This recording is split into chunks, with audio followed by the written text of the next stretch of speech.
इथे उपस्थित सर्व मान्यवर, समोर उपस्थित माझे बंधू भगिनी व पत्रकार मित्र, आज वैभववाडी तालुक्याची पहिली सभा आहे दिवसाची. थोडा उशीर झाला, थोडा कणकवलीमध्ये भरपूर कार्यकर्ते आलेले घराकडे भेटायला.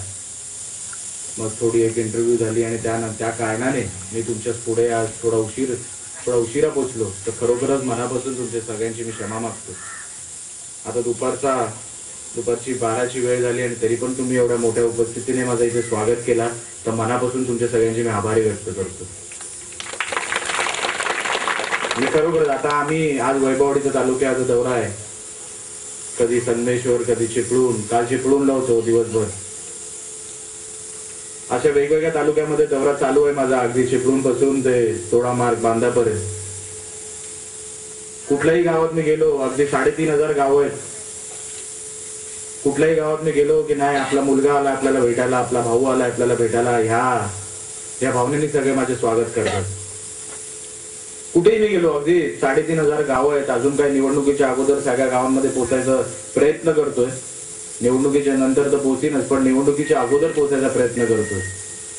तर कुठल्याही गावात गेलो तर खरोखरच आज जेवढ्या मोठ्या उपस्थितीने तुम्ही माझं इथे स्वागत केलं, तेवढ्याच मोठ्या उपस्थितीने आणि मोठ्या उत्साहाने लोक माझं स्वागत करतात. एक मनाला समाधान वाटतं, मनाला खरोखरच आवडतं की नाही, इकडची लोक राणे साहेबांवर जेवढा आज तुम्ही प्रेम ठेवला आजपर्यंत, राणे कुटुंबाला तुम्ही आजपर्यंत जे प्रेम दिले, ते खरोखरच माझ्यावर पण तुम्ही तेवढंच प्रेम ठेवणार याची मला खात्री झाली.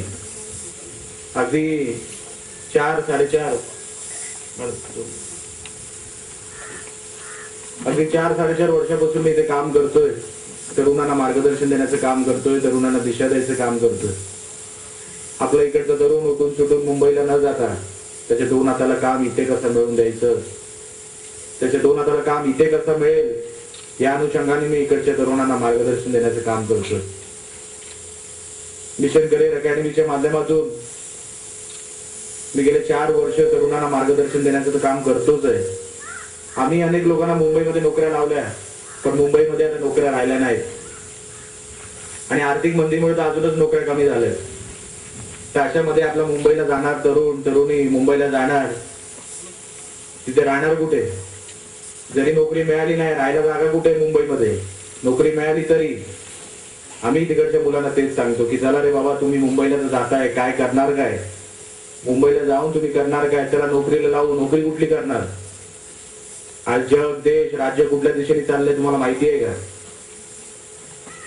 कॉल सेंटर म्हणजे काय माहिती आहे का? बीपीओ म्हणजे काय माहिती आहे का? करणार काय काम?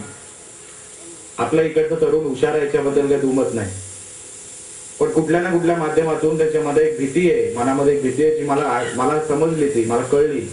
आपल्या इकडचं तरुण हुशार आहे, पण त्याला एक दिशा दाखवण्याची गरज असं मला वाटलं, एक मार्गदर्शन देण्याची गरज मला वाटली. आणि म्हणून हे फक्त मी सांगत नाही, आपण तज्ञांना बोलवतो.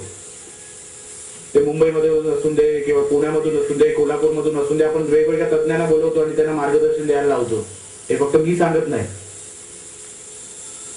वेगवेगळ्या विषयांमध्ये त्यांची जी आवड असेल त्या विषयांमध्ये, उद्या नोकरी धंदा जरी उद्या नोकरी करायची आहे तर कुठल्या दिशेने नोकरी करायची, धंदा उघडायचा आहे, व्यवसाय करायचा तर कुठल्या दिशेने करावा, या अनुषंगाने मी प्रशिक्षण देण्याचं काम सुरू केलं.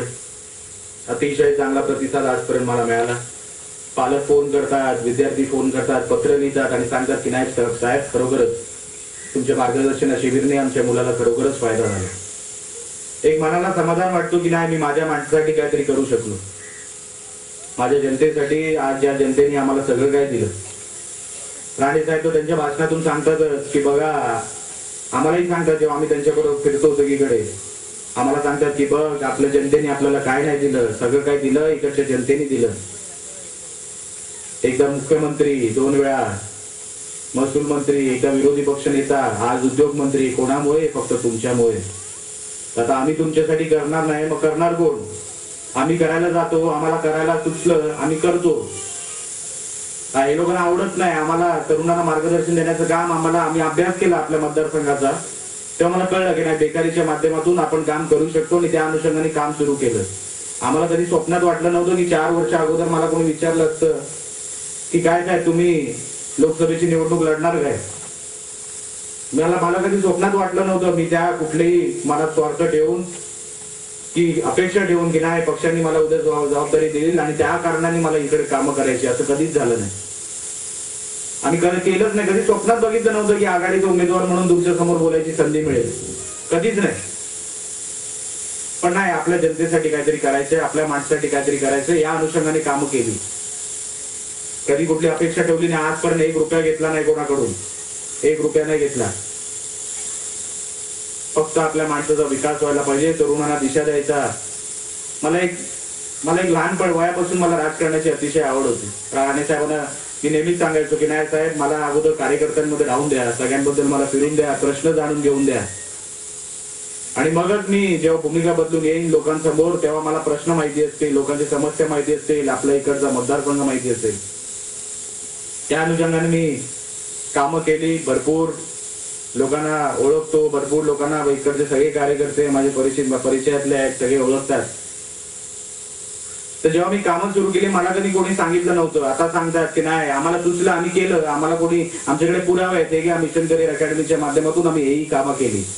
आता आम्हाला केलं, आम्ही बेरोजगारीचा प्रश्न हाताळला. आता हे लोकांना जो आवडलं नाही, लोकांच्या पोटात दुखायला लागतं. इकडचे शिवसेनेचे उमेदवार आताचे सांगतात की नाही आम्ही 45,000 मुलांना नोकरीला लावलं. तेवढी तर मतं मिळणार नाही तुम्हाला. 45,000 मुलांना जर तुम्ही नोकऱ्या लावल्या असतात, जवळपास 45 तरी भेटले असते आम्हाला, कुठे दिसले तरी असते. त्यांच्याच पार्टीतला, त्यांच्याच पक्षातला एक आमदार सांगतो की नाही 45,000 मुलांना नोकरीला नाही लावलं, प्रशिक्षण दिलं. आता नेमकं प्रशिक्षण दिलं की नोकरी लावली हे आता ठरवा तुम्ही अगोदर. यांचं आत्ताच ठरत नाही, कोण प्रशिक्षण दिलं बोलतो, कोण नोकरी दिलं बोलतो.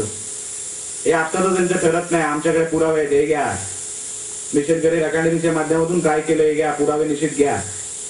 आपण कधी कोणाला खोटं बोलायचं काम केलं नाही. राणे साहेबांकडून शिकलोय.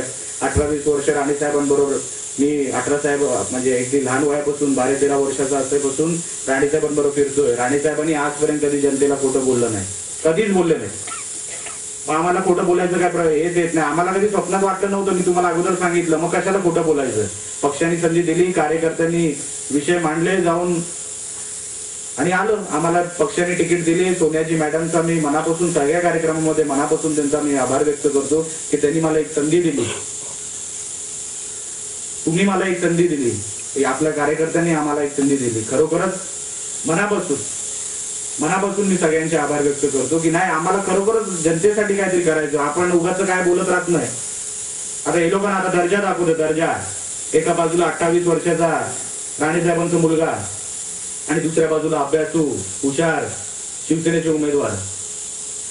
काय केलं, अभ्यासू हुशार एवढेच असते ना तर इथे प्रकल्प उद्योगधंद्याच्या माध्यमातून दिसले असते, अॅग्रो इंडस्ट्री झाल्या असत्या, इरिगेशनचे प्रश्न हाताळले असते. काय केलं सांगा इकडच्या जनतेला. तुम्हाला समोर जेव्हा मतं मागायला याल ना, तो इकडची जनता तुम्हाला विचारणार आहे केलं काय तुम्ही. एवढे हुशार आणि अभ्यासू असतील ना, दिसले असते प्रकल्पाच्या माध्यमातून, उद्योगधंद्यांच्या माध्यमातून. बेकारीचा एवढा मोठा प्रश्न जो होता तो मला हाताळायची गरज लागली नसती. महिलांच्या एवढा मोठा प्रश्न होत्या. आमच्या आईसाहेब बचत गटाच्या माध्यमातून कामं केली. आता हे लोकांना त्याच्यातही फसवणूक वाटते. आम्ही करायला जातो ते फसवणूक वाटते. राणे साहेबांनी जाहीरपणे सांगितलंय की ज्या प्रकल्पांना जनतेचा विरोध असेल असे प्रकल्पच आपल्याला नको. जे तुम्हाला नको ते आम्हाला नको, जे जनतेला नको ते आम्हाला कधीच नको. तरी पण एकच विषय घेऊन तेच विषय घाततात रोजच्या रोज.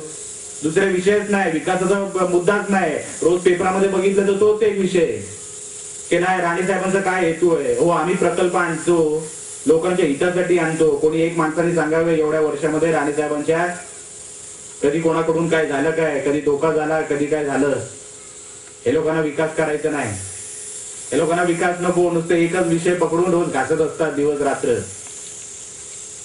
आम्हाला विकास करायचा आहे. एका बाजूला अभ्यासू हुशार शिवसेनेचे उमेदवार, एका बाजूला 28 वर्षाचा मुलगा, नवीन अनुभव.